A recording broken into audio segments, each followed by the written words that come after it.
Greek భాషలో మార్టూస్ అంటే ఏంటిది? సాక్షులు. ఎవరు? సాక్షులు అన్నట్టు అనా, లేదంటే సాక్షులు అనొచ్చు. ఓకేనా? అది మీరు గుర్తుపెట్టుకోండి. దీన్ని ఇంకొంచెం అదే అపోస్తుల కార్యం 1వ అధ్యాయం 8వ వచనం మరొకసారి చదువుకుందాం. బట్టి మార్టూస్ అనే పదానికి అర్థం ఏంటో మనం ఇక్కడ రాసుకున్నా, దాన్ని ఇంకొంచెం అర్థం చేసుకోవడానికి ప్రయత్నం చేద్దాం. అపోస్తుల కార్యం 1వ అధ్యాయం 8వ వచనం.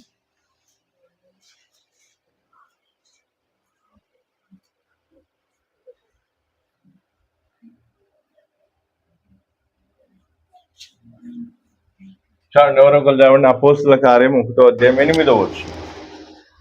అయినను పరిశుద్ధాత్మ మీ మీదికి వచ్చినప్పుడు మీరు శక్తి నొందెదరు గనుక మీరు యెరూషలేములోను యూదయ సమరయ దేశముల యందంతటను భూ దిగంతముల వరకును నాకు సాక్షులై ఉందురని వారితో చెప్పాను.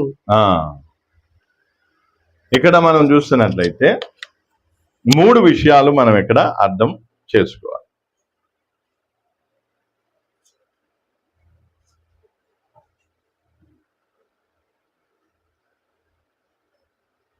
ఇది ఎవరి గురించి నేర్చుకుంటున్నా? అపోస్తులుడు. ఎవరు? ప్రెస్బిటర్ల గురించి కాదు. ప్రెస్బిటర్లు అయిపోయింది ఆల్రెడీ. మనం క్లియర్గా ప్రెస్బిటర్ల గురించి ఏం చేసుకున్నాం? నేర్చుకున్నా. ఇంకా దాని గురించి ప్రెస్బిటర్ల గురించి ఇంకా ఉన్నాయి. సమయం వచ్చినప్పుడు దాని గురించి కూడా నేను క్లియర్గా మీకేం చేస్తా, చెప్తా.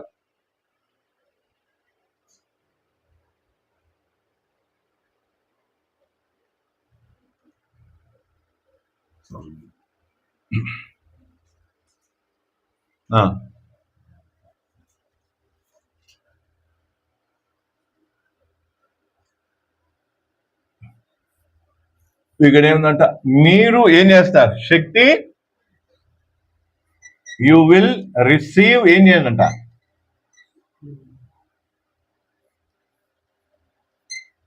రిసీవ్ పవర్, శక్తి. తర్వాత రెండవది ఏంటిది?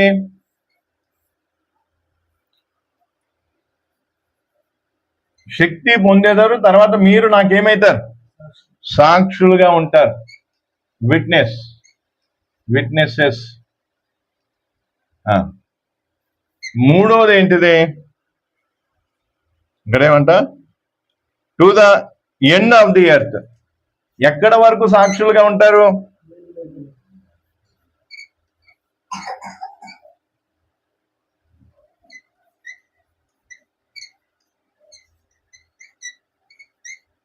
ఓకేనా?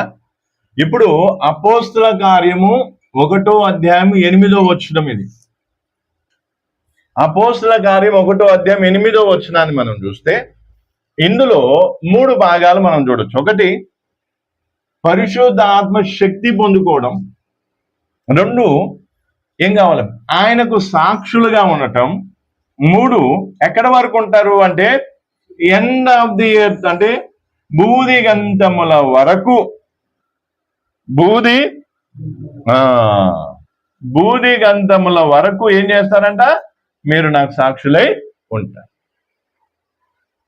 అదే మంచిగా చూడండి, మంచిగా వినండి. అర్థమైందా? అపోస్తుల కార్యం 1:8లో మీరు నాకేమవుతారు? ఫస్ట్ ఏం చేస్తారు? పరిశుద్ధాత్మ శక్తి పొందుకుంటారు. తర్వాత సాక్షులై ఉంటారు. తర్వాత ఎక్కడి వరకు ఉంటారు?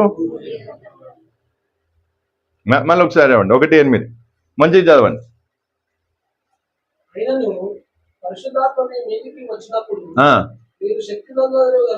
పరిశుద్ధాత్మ మీ మీదికి వచ్చినప్పుడు మీరు ఏం పొందుకుంటారు?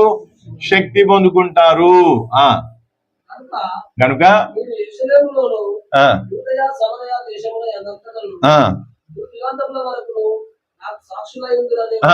బూదిగంధముల వరకు ఏమైతారంట? మీరు సాక్షులై ఉంటారు.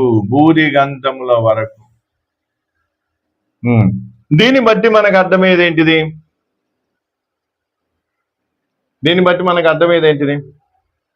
అపోస్తలులు దేనికోసం పిలువబడ్డారు? ఒక చోట ఉండటానికి పిలువబడలేదు. ఒక చోట ఉండటానికి ఏం కాలేదు, పిలువబడలేదు. దేని చేయడానికి? బూదిగంధముల వరకు వెళ్ళి, అంటే ఆయా ప్రాంతాల్లోకి వెళ్ళి ఆయనకు సాక్షులుగా ఉండి ఏం కావాలి? సువార్తను ప్రకటించాలి. అర్థమవుతుందా? మళ్ళీ చెప్తున్నా, మంచిగా అర్థం చేసుకో. దేవుడు పరిశుద్ధాత్మ శక్తిని ఎందుకు ఇస్తున్నాడు వీరికి, అపోస్తలులకు? ఎందుకు? భూదిగంతముల వరకు వెళ్ళి ఆయా ప్రాంతాల్లోకి వెళ్ళి అక్కడ వీరు ఏం కావాలి? సాక్షులుగా. కాబట్టి సాక్షులు అనే దానికి నేనేం చేశాను, ఆల్రెడీ మీకు పోయిన వారం ఏం చేశాను, వివరణ ఇచ్చాను. సాక్షులు, మార్టూస్ అనే పదానికి అర్థం ఏంటిది, దానికి సంబంధించిన విషయాలన్నీ కూడా ఇక్కడ చాలా స్పష్టంగా ఇప్పుడే మీ ముందే తుడిచేశాను. అది మీకు గుర్తుందో లేదో మరి. కాబట్టి ఇప్పుడు అర్థం చేసుకోవాల్సింది ఏంటిది, దేవుడు పరిశుద్ధాత్మ శక్తిని ఎవరికి ఇస్తున్నాడు? అపోస్తలులకు ఇచ్చి వారిని ఏం చేయాలి? భూదిగంతముల వరకు తీసుకొని పోయి ఆయా ప్రాంతాల్లో వారిని ఏం కావాలి? సాక్షులుగా ఉంచాలనుకున్నారు. సాక్షులుగా అంటే అర్థం ఏంటిది? సంఘంలో నిలబడి చెప్పే సాక్ష్యం కాదు. ఏంటిది అది? అధసాక్షులు. ఏంటిది అది? అధసాక్షులు. అందుకే పోయినసారి చెప్పి వైలెంట్ డెత్ అంటే అతి చిత్రహింసలతో కూడినటువంటి మరణాన్ని వాళ్ళు మరణిస్తారు.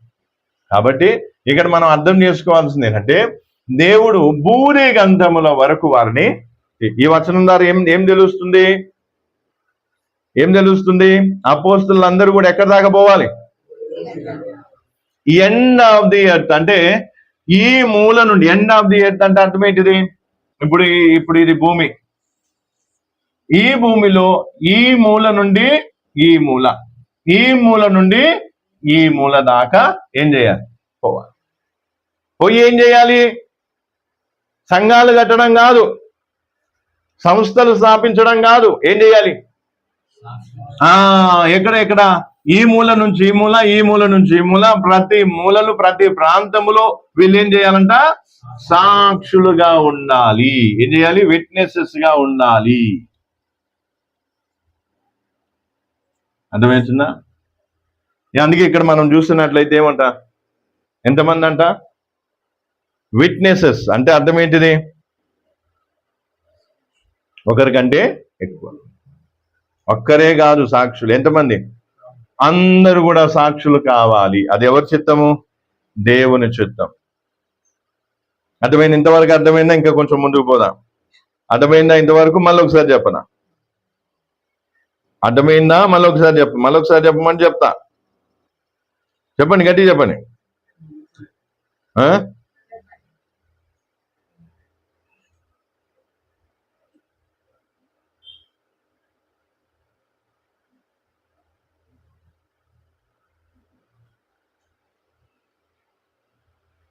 ఇక్కడ మనం చూస్తున్నట్లయితే అపోస్తల కార్యము 1:8 వచనాలు మనం ఏం చేసుకున్నాం?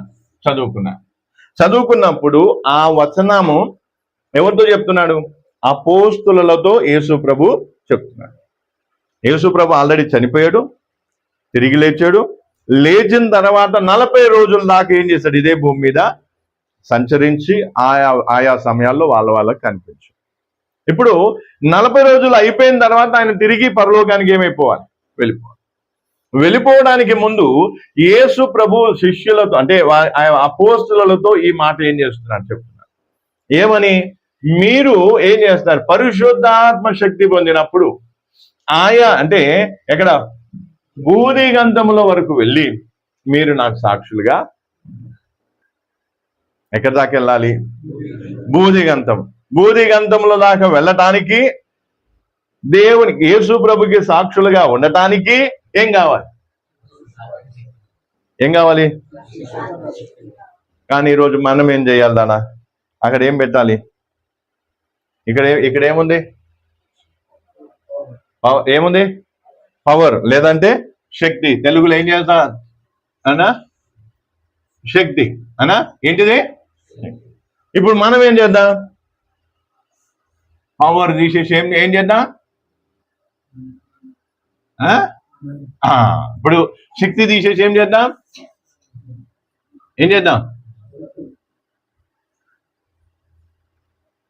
రైటా? బాగుందిగా? బాగుందా? అర్థమైందా? కాలేదా? ఇదేంటి అన్న పొద్దున్నే చెప్పిండు తీయొద్దు కలపొద్దు అన్నాడు, మళ్ళీ ఆల్రెడీ ఏం చేస్తున్నాడు, తీస్తున్నాడు, కలుపుతున్నాడు. అందుకే ఈరోజు చాలా మంది ఏం చేస్తారు, భూదిగంతముల దాకా వెళ్ళి యేసు ప్రభువుకి సాక్షులుగా ఉండటానికి ఏం కావాలంట, డబ్బు కాదు, ఏం కావాలి, శక్తి కావాలి. ఎవరి శక్తి? పరిశుద్ధాత్మ శక్తి ఉంటేనే గాని వాళ్ళు ఈ 2 పనులు చేయలేరు. మరి డబ్బు, యేసు ప్రభువుకి తెలియదా డబ్బు గురించి? యేసు ప్రభువుకి తెలియదా డబ్బులు ఉంటేనే ప్రయాణాలు అవుతాయి, డబ్బులు ఉంటేనే వీళ్ళు తింటారు, తాగుతారు, లేదు పలాంది అని. అందుకే ఇక్కడ ఏమంట వాస్తవానికి ఏం చెప్పాలి, పరిశుద్ధాత్మ మీ మీదకి వచ్చినప్పుడు మీకు ₹1 కోటి ఇస్తాడు. ఆ ₹1 కోటి తీసుకొని మీరు ఏం చేస్తారు, భూదిగంతం దాకా పోతారు, పోయి అక్కడ పోయి యేసు ప్రభు సేవకులుగా మీరు చెప్పుకుంటారు. అంతేనా? ఇప్పుడు మనం ఏదైనా మాడిఫై చేయాలంటే గట్టనే చేయాలి. ఏం కావాలి, పైసలు ఉంటేనే సేవ, పైసలు ఉంటేనే ప్రయాణం, పైసలు ఉంటేనే. అదేందా? అందుకే ఇప్పుడు చాలా మంది ఏం చేస్తారు, చాలా మంది సేవ దేని మీద ఆధారపడి ఉంది, పైసల మీద ఆధారపడి, డబ్బుల మీద ఆధారపడి. కానీ యేసు ప్రభు ఏమని చెప్తున్నాడు, అసలు అపోస్తుల సేవ, అపోస్తుల ఏదైతే సాక్ష్యం ఏదైతే ఉందో, అపోస్తుల సేవ ఏదైతే ఉందో, అపోస్తుల బోధ ఏదైతే ఉందో, అది ఎన్నడూ కూడా దేని మీద ఆధారపడలేదు, డబ్బు మీద ఆధారపడలేదు. దేని మీద ఆధారపడి ఉంది, శక్తి. ఏంటిది? అర్థమవుతుందా? శక్తితో సేవ చేసుకుని, పరిశుద్ధ ఆత్మ శక్తి నిండుకొని సేవ చేసుకుంటూ పోతే డబ్బులు వచ్చి ఎక్కడ ఉంటాయి, ఎక్కడికి వస్తాయి, పైసలు నా కాళ్ళ దగ్గరికి రావాలి. అదేవిధంగా సేవకుడు, సరి అయిన సేవకుడు ఆత్మాభిషేకంతో పోతూ ఉంటే, దేవుని శక్తితో నిండుకొని సేవ చేస్తూ ఉంటే ఎక్కడికి వస్తాయి, అదే అతనేనా రాసిందా, అపోస్తుల కార్యం రాసిందా? అపోస్తులు సేవ చేసుకుంటూ పోతే అందరూ ఏం చేసిండు, డబ్బంతా తీసుకొచ్చి ఎక్కడ పెట్టారు? చూడండి, చదవండి, కావాలని ఒకసారి చదవండి. అపోస్తుల కార్యం 4వ అధ్యాయం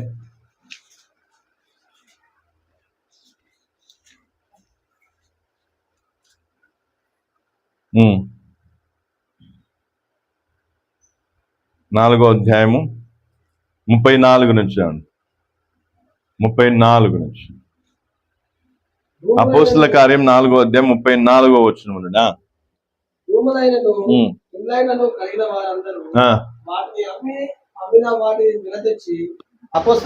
అలా చదువు బాబు, అల్లేదు నీకేమైంది, అది తీసుకుని చదువు.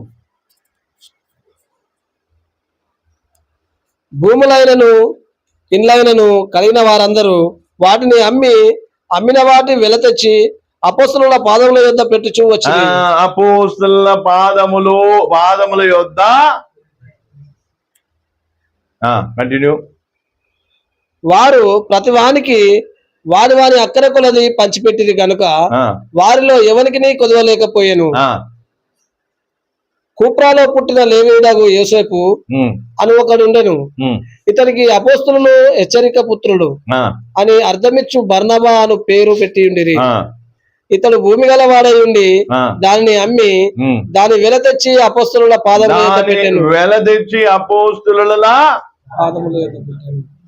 ఎక్కడ పెట్టినా? ఎక్కడ?